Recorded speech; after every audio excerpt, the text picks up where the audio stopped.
Let me tell you something that many women discover far too late. Being loving is not what makes a man fall deeply in love. Being supportive isn't enough. Being understanding isn't enough. And being available every time he needs you isn't enough either. I know that sounds strange, because most people are taught that if you give someone enough love, they'll eventually give it back. But that's not how deep emotional attachment works.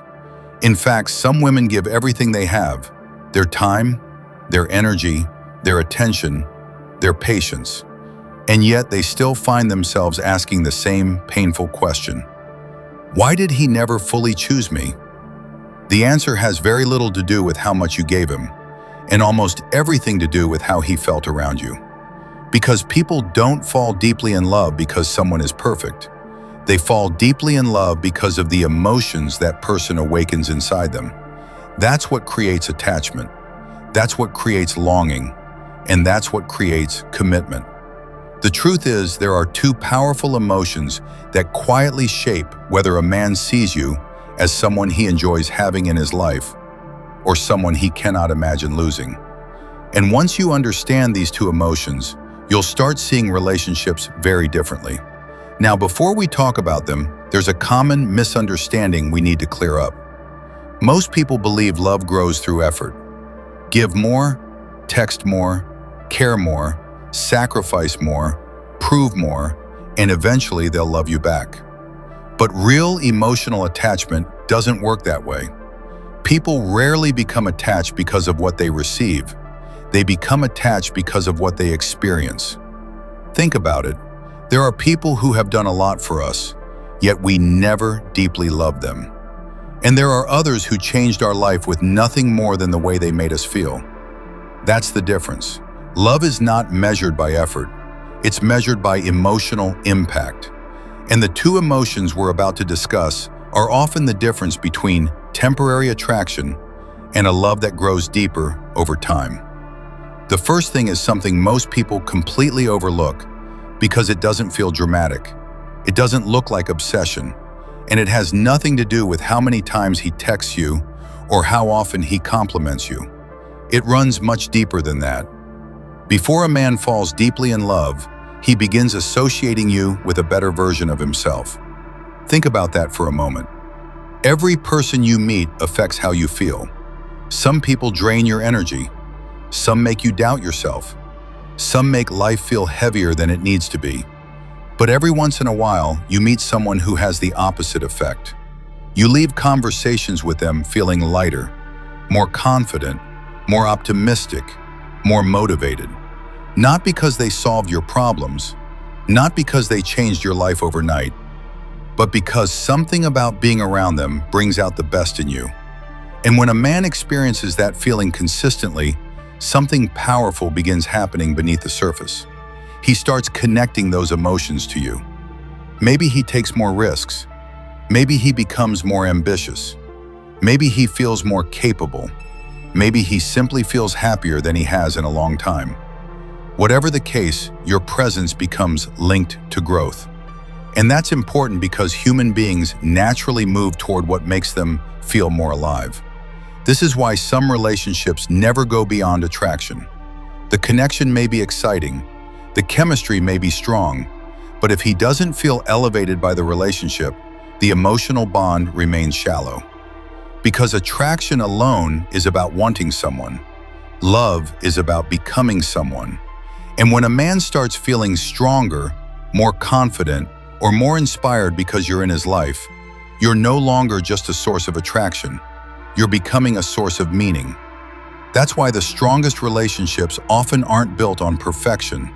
They're built on encouragement, on emotional safety, on feeling seen, on feeling understood, on feeling like someone believes in you when the rest of the world doesn't. And here's the fascinating part. Most men won't even realize this is happening. They'll simply find themselves wanting more time with you, more conversations, more moments. Not because they're chasing a feeling, but because they like who they become when they're around you. And that's one of the most powerful emotional experiences a person can have. Because at the deepest level, We're all searching for people who bring us closer to the person we want to be. But here's where many people get confused. They think making someone feel good is enough. It isn't. Many relationships feel good. Many relationships are enjoyable. Many relationships create excitement, and yet they still fall apart. Why? Because people don't commit simply because something feels good. They commit because something becomes emotionally significant. There is a difference, a huge difference. People protect what excites them, but they fight for what becomes meaningful. And that's where the second emotion enters the picture. Because this next emotion is often the one that transforms attraction into deep, lasting love. Now let's talk about the second thing, because this is where attraction stops being casual and starts becoming personal. This is the moment a man realizes that your presence is no longer just something he enjoys. It's something that matters. Most people think love grows when someone imagines a future with you. But often, love becomes real when they imagine a future without you. And suddenly, that future feels a little less complete. At first, it's subtle. He notices that talking to you has become part of his day. Your messages aren't just messages anymore. Your voice isn't just a voice anymore. Your presence has quietly woven itself into his emotional routine. And then one day, something changes. Maybe you're busy. Maybe the conversation slows down. Maybe you're simply not around as much. And for the first time, he feels the difference. Not because he's lonely, not because he needs constant attention, but because your absence creates a space that wasn't there before, a space only you used to fill. That's when he begins recognizing your value on a deeper level. Because human beings often discover what matters most when they imagine it missing. And this is why emotional attachment becomes so powerful. It's not built on perfection, it's built on significance.